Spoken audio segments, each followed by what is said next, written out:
For a great cup of joe, there's one thing you should know. Your morning brew can also be playful. Buff Boy Brewing guys make the temperature rise, and you surely feel naughty when you swallow our coffee.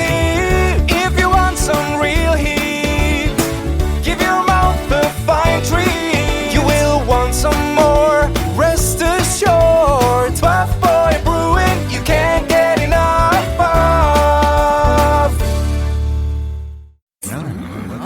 It's time for The Scribble, your weekly fix of celebrity chats, bizarre stories in the news, and basic random chatter with best-selling author and syndicated radio host Jeremy Bradley. Make sure your seat is in the upright and locked position and your barf bag is securely in place. Here's Jeremy Bradley.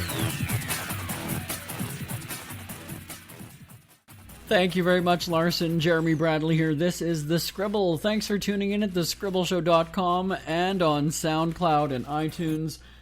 I gotta look at the date today. It is April 27th. And I'm thrown for a loop here because I'm going to give you some insight. I'm not supposed to tell you these kinds of things, but we're pre-taping. It is actually March 28th. So this is being pre-taped a month in advance. See, the podcast schedule. Podcasts are a little bit different than when it comes to radio and broadcasting. In broadcasting, we've got specific schedules, and there's dark. It's called dark, at least in television anyway. We call it dark in radio in our studio anyway.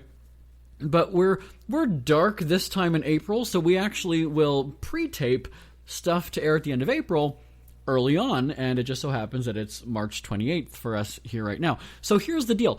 If Trump has been impeached, or if there has been some sort of big scandal or some sort of big thing, we don't know, and I can't talk about it yet because it's March 28th for us. Now, for you listening at home, again, it's April 27th, all right? I'm totally blowing my cover on this. You know what, I've got to be honest with you. I can't pretend that we're live when we're not. If we are live, I will tell you we're live. We're not live today. We're a month early. There you go. All right. Coming up, I've just got a lot to talk about. Lots of rants and raves, and we're going to get into them right after this break here on The Scribble. Who are the Kardashians feuding with now? What did that little thug Justin Bieber do this time? Who's getting hitched? And who's headed for Splitsville? Hear the latest celebrity news and gossip every day on Entertainment Wrap-Up. The good, the bad, the ugly, but mostly the ridiculously hilarious. It's all recapped in this daily segment at entertainmentwrapup.com. Have a laugh at the expense of the rich and famous when they take themselves way too seriously. It's 3 minutes of time-wasting fun at entertainmentwrapup.com. Check out Entertainment Wrap-Up at entertainmentwrapup.com. Brought to you by Speak Free Books. JB here on The Scribble. Again, thanks for tuning in at thescribbleshow.com and on SoundCloud and iTunes. Do you ever have one of those days where you think something is going to be very quick, but then something happens and then it ends up being an obnoxiously long time? I'll tell you what I mean, and then you can see if you relate. So some days before we tape our syndicated radio shows, I have a bit of a nap, okay? So I have some days I'm working first thing in the morning where we're taping a celebrity interview. It could be 6, 7 in the morning, and then there's a bit of a lull, and then maybe I'm writing newspaper columns in the afternoon, and then we've got nothing that happens for a little while, and then in the evening I will tape radio shows. On a Thursday, we double tape shows. Actually, well, we double tape shows for Friday and the weekend, and it ends up being a late night some days. And it's not a 9-to-5 gig, which is kind of what's really cool about my job in radio and newspaper and all that other, but it's draining sometimes. And so some Thursday evenings, I have a bit of a nap before taping the radio shows. And it's not necessarily a planned thing. It could just be that I've had a supper break and then just kind of crash on the couch after that. You know, it's not a big deal. And it's the same thing like on Mondays during Bachelor or Bachelorette, and like when I have to live tweet those shows in the evening, I also have to write a newspaper column that day and then tape a radio show, so it ends up being a very long day. And sometimes I'll nap at 6 or 7 o'clock or whatever it is just to kind of catch up on a bit of sleep. So there was one week where it was a Thursday, and I had nodded off at about 6 o'clock or so. We had been scheduled to tape the radio shows at, I believe, 8 or 8:30. And so I ended up waking up at 8 or 8:30, whatever it was, come inside and sit at the desk and be told that there's a technical problem and we're holding on, we're standing by, we're waiting for something to get fixed. And come to find out, there was like either a computer wouldn't turn on or there was a program that wasn't opening properly or something to that effect. And it ended up having me sit there for a good, I would say almost 45 minutes. And I want to go back to sleep. There's a part of me that's like, okay, you know what? I'm going back to bed. Wake me up when we're ready to go. But then I'm just getting so mad that I woke up and there's a delay. So now I'm actually becoming worked up and I'm not tired anymore. So again, it's something that should have been a quick, let's just get to the radio shows, let's just tape it, let's get out. Instead, there's a delay. I guess it's almost like having a flight delay where you're thinking, you know what, this is just a 1 hour flight, but yet the delay has been 2 hours. So now you've more than doubled the length of the actual trip when you're sitting here and waiting, right? And you're frustrated because it's like, well, we could go at any minute now, so you can't go anywhere. You got to stay here. That happened to me on a flight before. And so, yeah, it's something that I thought, I'm going to wake up, I'm going to tape the shows, I'm going to get out of here, I'm going to go back to bed. Instead, it dragged on. It made the night even later. And then frustrated. And then when it actually was time to go to bed at home, I wasn't tired because I was just wired at that point. Like I was so revved up. It was that. Now it doesn't happen often, but again, I always just say that it's my luck that's when it happens. And that particular week, I was, what do they call it? Burning the midnight oil? No, burning the candle at both ends. I guess either one of those expressions works. I was burning the candle at both ends that week because the Canada Summer Games was happening in Winnipeg. You know, you heard about that here on the podcast earlier in the summer. And I was taping the radio shows, our regular radio shows, writing our regular entertainment headlines in my newspaper column and voice tracking this and doing whatever and taping the podcast. And then I was also going and doing events. I was covering events in the evening and then also in the daytime for the Canada Summer Games. So on Thursday, when I didn't have to do anything except the radio shows and just sit here and do the work that's here, there was a part of me that said, you know what, I need to crash just for a little bit. So actually I did sort of plan to sleep that evening because I knew full well that we had to tape radio shows and everything in the evening. And so that was my way of going, hey, you know what, I'm looking forward to Thursday evening. I'm going to get a nap in there. I'm going to take about a good hour and a half, maybe 2 hour nap. And it was a planned nap. And that just feels so much more gratifying when it's like hitting the snooze button in the morning. Don't you think? You know that 5 minutes really doesn't do you very good, but you feel good hitting that button because it's like, I'm going to sleep a little bit longer. I've never been a snoozer. I'll call it a snoozer. I've never been a snoozer much because I'm always just paranoid that I'm going to end up missing the alarm and then I'm wide awake. So, you know, typically my body is used to waking up at a certain time, so I don't really need an alarm. I kind of just happen to wake up when I'm supposed to wake up in the morning anyway, and I just go on with my day there. But in the summer, I find that because it's so bright so early, I'm waking up at like 5 o'clock, and I'm one of those people who people say like, wow, you know, you could go walk your dogs, you could exercise. I've got a treadmill, you can run on the treadmill at 5:30, 6 o'clock in the morning. I don't want to jumpstart my day though. I like to ease into the day. That's why I like winter. I like that it stays darker later, and it's also cold, so I can ease into the... I'm closing my eyes as I'm saying this. I can ease into the day and have a bath and just sort of, you know, sit in the hot tub and go. I don't like that jump start of an alarm scaring the crap out of me to wake me up and boom, you're awake. Like, that just doesn't work for my heart. I'm old now, right? I'm 35. I've got to be careful. Can't do it. But, yeah, so that's just my rant about sleeping, naps, and inconveniences of when you think something is going to be a quick task and it turns out to be bad. Share your thoughts live at jbonair.com. Ever had something to get off your chest but never had the balls to say it? That's a load of crap. Speak Free with JB.com is exactly what you've been waiting for. Your chance to tell it like it is and not care what anybody else thinks. Have your say on issues of the day. Join newspaper and radio columnist Jeremy Bradley as he tells it like it is. Hundreds of thousands of people have stopped by, including some well-known celebrities who have had a chat with JB and speak candidly about what's really going on in the world. You can join them too. Have a rant or a rave. Be brave and head on over to www.speakfreewithjb.com now. Jeremy Bradley here on The Scribble. Thanks for tuning in at thescribbleshow.com and on SoundCloud and iTunes. The other day I was going through things in my office at home. I have an office in my house, and I don't believe I'm a pack rat. I don't consider myself a pack rat.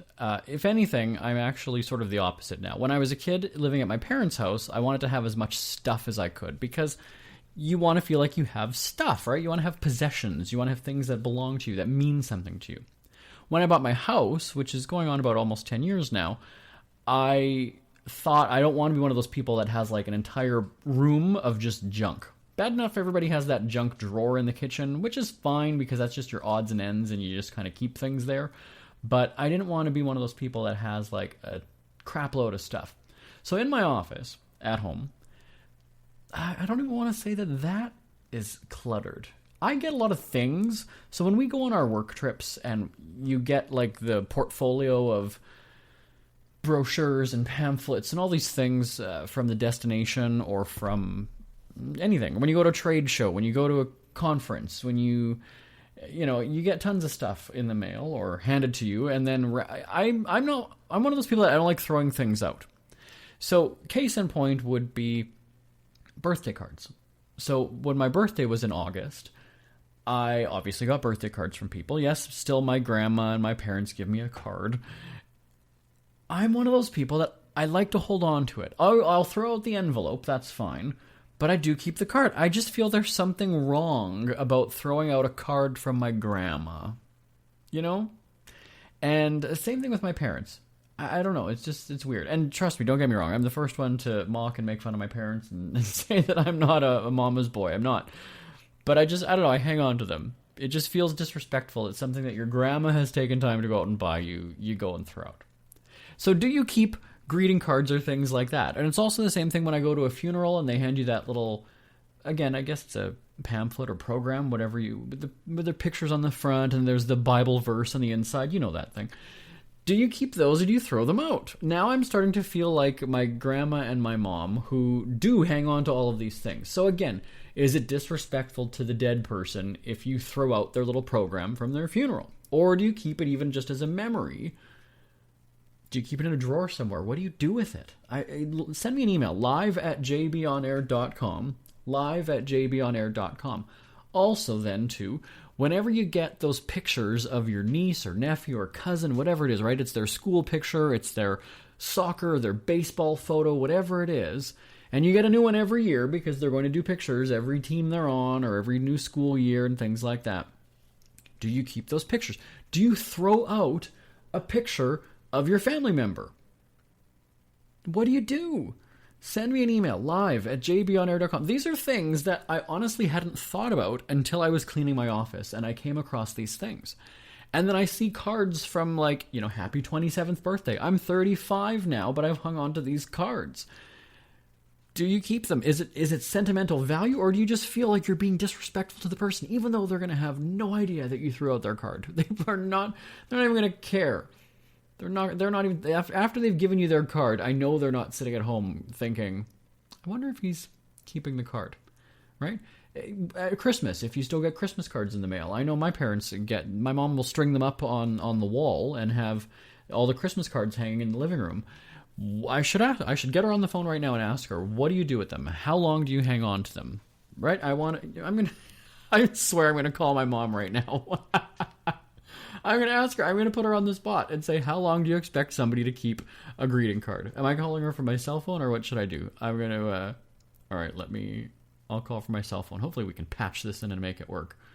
And we'll get my mom on the phone. Let's see if we can get her. Here we are. Get my mom on the phone. See, she's not going to answer because she knows it's me calling. If I call from the studio line, where it doesn't have the phone number displayed, it's not them. All right, so I want to know how long my mom hangs on to those things. So if I give her a birthday card or a Mother's Day card, how long does she keep it before she throws it out? Or maybe it's because it's from her children that she does hang on to them. And if my mom calls me back during this show, we're putting her live on the air, and I'm going to question her about this stuff. All right. But yeah, how long do you keep these things? And why do you keep them, or why do you not keep them? Do you keep them because it is family? Do you throw them out because it's somebody that you didn't care for? or you think their kid is ugly, what do? Live at jbonair.com. It's never too early to start thinking about your next holiday. Have you checked out Mexico recently? From tequila tasting, swimming with horses, to ziplining through the jungle and watching whales and dolphins in their natural habitat, Puerto Vallarta has it all. Visit mexico.jbonair.com to see all the fun PV has to offer. That's at mexico.jbonair.com for hundreds of photos, interviews, and videos from around the tourist hotspot. Check out mexico.jbonair.com for all the fun. That's mexico.jbonair.com.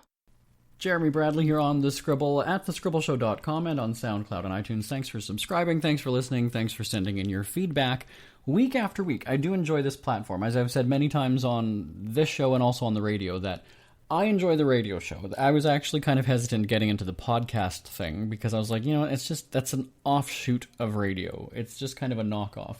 But then when they said it's 30 minutes, so you can just sort of ramble and talk about whatever. Because with the radio show, I'm interrupted by music all the time. The music gets in the way when you do radio. I don't do talk radio, right? I'm hosting a top 40 in a country music show.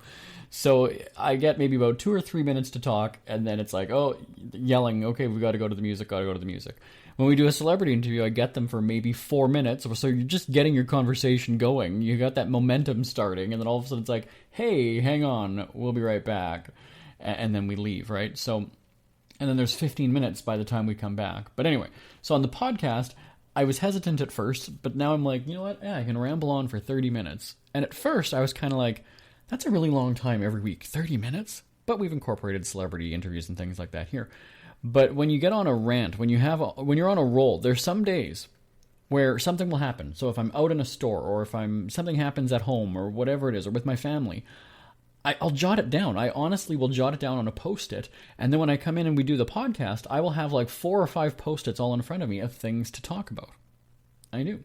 And then something will happen as we're taping the podcast, and that'll totally distract me. The other week when I picked that zit on my face and I was bleeding, that was a good 10-minute rant right there, an unscripted rant that was the lead of the show, if I'm not mistaken. But anyway, so now, more and more these days, obviously social media is putting celebrities front and center, right?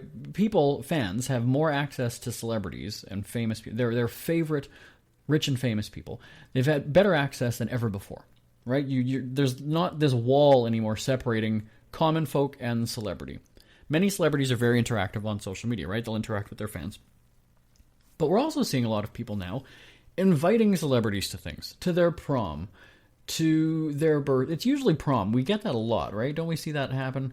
Somebody's invited to the prom, and then the celebrity shows up, and it's great PR for the celebrity, right? Because it shows that they do mingle with common folk. Or a wedding, or you'll have celebrities crashing a wedding, right? Trump made headlines when he was at his own resort and showed up at somebody's wedding there. The Obamas, I think, or just anything. Any kind of a celebrity that crashes a wedding, it ends up being a great photo op. So, would you invite, just for the hell of it, would you invite a celebrity to a get-together? And would you be in the back of your mind thinking, yeah, they're going to come. They're going to show up. I invited them on May 30th to my birthday. And I'm going to watch their social media because I want to see if they're getting on the plane. I want to see what they're tweeting. I want to see what they're saying on social media. Totally coming to my birthday, yeah. Totally. Now, my birthday's in August, so I'm making this up. But would you have the nerve, would you have the balls to invite a celebrity? And how aggressive would you do it? Would you just kind of put it out there and just see if they take the bait? Or would you pursue them? Because I think if you pursue them, that could come across as creepy and stalkerish, and you might get blocked. But who knows? And, at the same time, it could be flattering to them, going, hey, you know what? I've got this opportunity. It'll give me some press time because this guy's got a big following, and, So who would you invite? And what would you invite them to? Would you invite them to your wedding? Maybe it's your celebrity crush. Maybe it would be, I guess the term is the hall pass. Maybe your partner is like, you know what, yeah, Brad Pitt would be your hall pass. Okay. So you think, but not that he would bang you at your own wedding or before the wedding, but hey, bonus too if he does that. But, maybe it's your celebrity crush and you kind of do this impassioned plea to them and say, I've loved you since I was a kid, please come to my wedding, even though I had dreams about marrying you, oh great Backstreet Boy or whoever. Please come to my wedding. I'd love to have you come to my wedding. I know you're not on tour right now because you're a fat slob, but would you come to my wedding? And who would you invite? Would you invite them to your wedding? A celebrity you had a crush on that you're probably going to totally forget your partner. You're totally going to upstage your partner and ruin your big day because your celebrity crush is there. I don't know. Send me an email. live@jbonair.com. live@jbonair.com. Isn't it crazy that you wait for payday, but before you know it, you're strapped for cash again? It's time to stop blowing your money and become a smart spender with the book, The Official Guide to Being an American Cheapskate at cheapskatebook.com. Learn simple ways to cut costs at home every day and during special times of the year. Don't go broke at Christmas. Don't remortgage the house for a fancy vacation. The book is filled with tips to save you money throughout the year. Check out the best-selling book, The Official Guide to Being an American Cheapskate at cheapskatebook.com or on Amazon and iTunes. Ever had something to get off your chest but never had the balls to say it? That's a load of crap. Speak Free with JB.com is exactly what you've been waiting for. Your chance to tell it like it is and not care what anybody else thinks. Have your say on issues of the day. Join newspaper and radio columnist Jeremy Bradley as he tells it like it is. Hundreds of thousands of people have stopped by, including some well-known celebrities who have had a chat with JB and speak candidly about what's really going on in the world. You can join them too. Have a rant or a rave. Be brave and head on over to www.speakfreewithjb.com now. Jeremy Bradley here, back on the Scribble. So this whole social media thing, I'm not sure if you've heard about it. It's kind of a lot of people are into it these days. I myself, personally, I'll be the first to admit, I don't give a crap about it. I really don't. So there's a lot of strategies that people employ when they're on social media, right? They'll post, what I tend to see a lot of is the half-naked pictures, and the only reason for that is attention. And they're going to be devastated if they only get 2 likes or 1 comment on the picture. They want triple digits, quadruple digits, 10,000, 20,000, 100,000 comments. That's the point of that, really. And I've never understood it. I guess I do understand it because it's attention-seeking and that's what people want. I have never posted half-naked pictures of myself on social media. The odd time, I guess, when we have done our travel shows and I've been in the water with a dolphin or swimming in the ocean or something like that, okay, fine. But that's a little bit different than those mirror pictures, those half-naked selfies. That's what I'm talking about. I'm not talking about appearing in a beach photo or something. That's different, because I'm certainly not standing there posing and showing off my body, which you've seen those pictures, you have. So that's one of my pet peeves about social media and why I don't spend much time on it.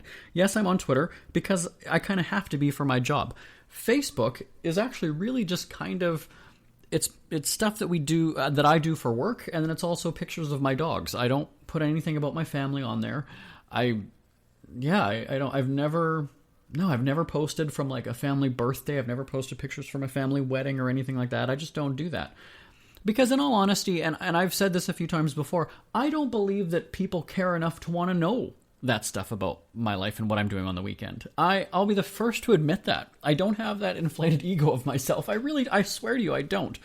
So when it comes to social media, you watch what your friends are doing, right? If you're in a new relationship, maybe sometimes you're even focused to see what your partner is doing, right? You almost want to see who they're commenting their posts, like what are they saying? And then you're going to grill them after, right? Well, who was that? Why did you say that? Well, how do you know them? And I think, to me, that's just shows the lack of trust and perhaps why a lot of relationships end.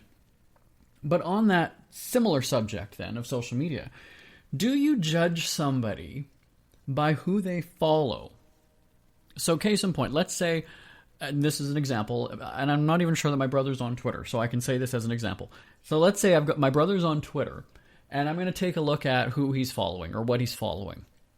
Am I going to judge him if I see Al-Qaeda, North Korea, Putin? Like, do you judge somebody based on what you see? Now, maybe if he's engaging in conversation and I'm reading his tweets that he's posting, okay, maybe. But is it simply based on who he's following? Maybe he's a news guy. Maybe he's into current events and world issues. Maybe and then if you go to, let's say, your friend or your cousin or whoever, and you go and see that they're following a bunch of porn stars, let's say. Do you think that that person is obsessed with porn? Or do you think that he's genuinely interested in the wisdom and insight that these people are posting? So do you judge? So it's your cousin. Your cousin follows, let's say, 100 people, and 40 of them, should we say the majority or not the majority? Let's go less than the majority. Let's say 40%. 40% of the 100 people your cousin is following are in porn, or they're bikini models, or they're whatever. Their posts are, half naked, just like I was talking about before. Do you ask your cousin about that? Do you go and say, I see what he or she is into? Like, do you judge them? Come on, be honest with me. Send me an email, live@jbonair.com, live@jbonair.com. Look, I'm getting so excited, I'm throwing my pen. Sorry about that. And and then on the flip side of that, do you creep them and see who they're tweeting at or posting to or liking or what they're doing? Like, do you kind of just dive in? And is this something that you just casually do, or do you do it on a regular basis? Or you scope people out to see what's going on? I'm fascinated by this because, in all honesty, I'll tell you the truth. When it comes to social media time, aside from me like live tweeting The Bachelorette or Big Brother or Survivor or something like that, so minus that, on my own personal time, I'm on social media maybe, I swear to you, 5 or 10 minutes a day. And then in the event when we have things for work where I'm live tweeting a TV show, obviously that's an hour or 2 hours or 3 hours, whatever it might be. But I don't care. And that's the thing, is that maybe it is selfish, that I'm trying to enjoy my life and not focus on other people and what they're posting. But just as I don't think you care what I'm doing every second of the day and posting during my life, I don't care what you're posting. So it's equal here. I'm not saying that I'm better than you and you should be following me, but I'm not going to follow you and pay attention to what you're doing. I don't expect you to... I'm expecting that you're going to follow me for the work, because that's really all I'm posting about. I'm not posting my social life. I've got nothing to say about that in a public forum. But I hope that you're following me because you enjoy our content, and you enjoy our celebrity interviews and our radio shows and the podcast and my newspaper columns and things like that. That's why. And I'll follow people that I think are interesting or like-minded, and that's what I do. There are some celebrities that follow me, and I follow them back. That's not to say... I guess also people say, like, a retweet is not an endorsement or whatever. I don't know why some people put that disclaimer, as though... whatever. But, what do you think about that? Do you look at somebody and go, okay, well, this potential mate, even, is following da-da-da-da-da, da-da-da-da-da. I don't know about him now, or I don't know about her. She's kind of... oh, wow. Oh, she follows them? Okay, well, that's a red flag. Oh, he likes... ISIS. All right. Interesting. Okay. What do you think about that?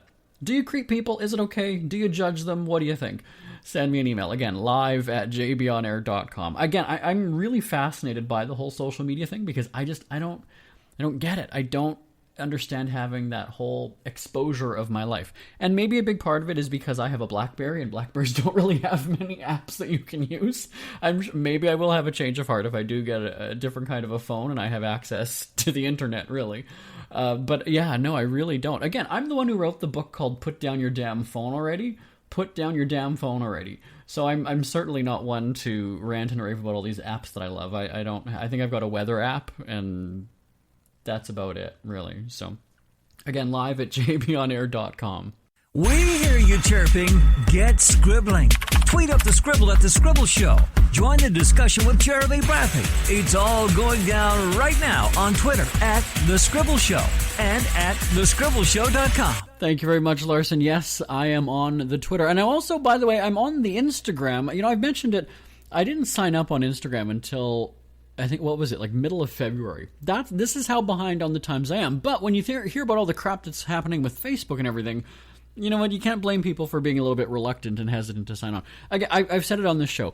I'm one of the real people. I don't believe that all of you care what I'm doing every minute of the day. I'm realistic. I really don't. And if you do, I'm flattered. Thank you so much.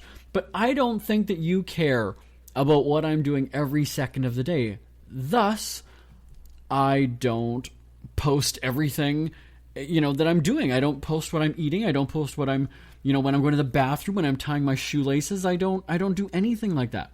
So I'm on Instagram @Jeremy D. Bradley. It's the same as my Twitter, @Jeremy D. Bradley. And you can follow along because, that's where it's interesting when you've got different platforms, right? Facebook, Twitter, Instagram. And I give different things on each platform just so that you've kind of got reason to follow me on all three of them, right? That's just kind of a smart business thing. So it's a little bit more personal when it comes to Instagram photos. So check that out. At Jeremy D. Bradley. My name is Jeremy Bradley, and this is The Scribble. Thank you so much for tuning in at thescribbleshow.com and on SoundCloud and iTunes. Talk to you next week. Bye-bye, everybody. Want more Scribble? Check out thescribbleshow.com for past shows, celebrity interviews, cheapskate tips, and more. That's at thescribbleshow.com and on Twitter at The Scribble Show. The Scribble is a speak-free media presentation. If you want some real heat